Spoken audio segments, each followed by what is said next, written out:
परमेश्वरले हामीलाई किन सृष्टि गर्नुभयो होला? तपाईहरुलाई के लाग्छ?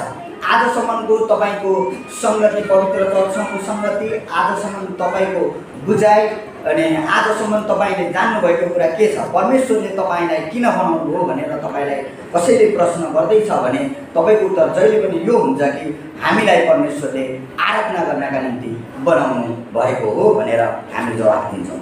एकदम सत्य कुरा हो यो, यसमा कुनै द्विमत छैन। तर परमेश्वरले हामीलाई नम्र हुनलाई चाहिँ बनाउनु भएको हो। परमेश्वरले हामीलाई नम्र हुनलाई बनाउनु भएको हो भन्ने कुरा हामीले पहिलो कुरा हामी बुझ्नुपर्छ। हामी शैतान भनेर हामी भन्ने गर्छौँ। तपाईले धेरैचोटि प्रार्थना गर्दा पनि शैतान त यो व्यक्तिदेखि दूर होइजा, शैतान त मदेखि दूर होइजा, विभिन्न किसिमको प्रार्थना गरेको तपाईले हाम्रो समाजभित्र, हाम्रो चर्चभित्र तपाईले सुन्नुभएको छ। तर शैतानमा हेर्ने हो भने शैतानमा सम्पूर्ण कुराको गुण छ। तपाईको जहाँ जाने चाहना हो शैतान त्यहाँदेखि ग्रेजुएट भएर आएको छ। कुरो बुझ्दै हुनुहुन्छ?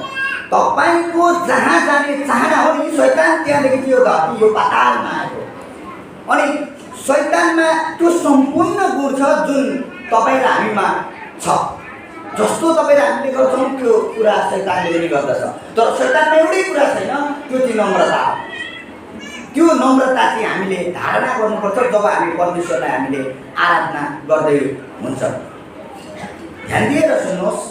अनि यो कुरा हामीले नितान्त जान्नुपर्ने, बुझ्नुपर्ने कुरा हो। अनि यो कुरा हामीले सिक्नुपर्छ जब हामी पवित्र चर्चमा हामी संगति गर्दैछौँ।